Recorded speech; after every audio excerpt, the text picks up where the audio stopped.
500 കോടി രൂപയുടെ ഇറേഡിയം തട്ടിപ്പ് കേസിൽ വീണ്ടും പരാതി. 10 ലക്ഷം രൂപ തട്ടിയെടുത്തെന്ന് തട്ടിപ്പിന് നേതൃത്വം നൽകിയ ഹരിദാസിന്റെ മുൻ ഡ്രൈവർ പരാതി നൽകി. 1 ലക്ഷം നൽകിയാൽ 1 കോടി രൂപ കിട്ടുമെന്ന് പറഞ്ഞായിരുന്നു തട്ടിപ്പെന്ന് അനീഷ് കുമാറിന്റെ പരാതിയിൽ പറയും.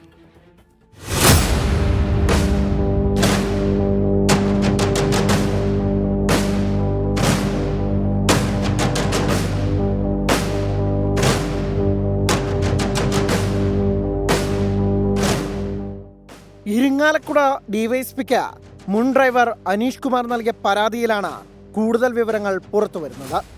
ഹരിദാസിന്റെ നേതൃത്വത്തിൽ പലരിൽ നിന്നായി പണം സ്വീകരിച്ചു. 1 ലക്ഷം നൽകിയാൽ 1 കോടി രൂപ കിട്ടുമെന്ന് പറഞ്ഞായിരുന്നു തട്ടിപ്പെന്ന് പരാതിയിൽ പറയുന്നു. ഇത് വിശ്വസിച്ച 10 ലക്ഷം രൂപ 4 ഗഡുക്കളായി അനീഷും നൽകി. എന്നാൽ ഇതുവരെ 1 രൂപ പോലും തിരിച്ചു കിട്ടിയിട്ടില്ലെന്ന് പരാതിയിൽ അനീഷ് പറയുന്നു.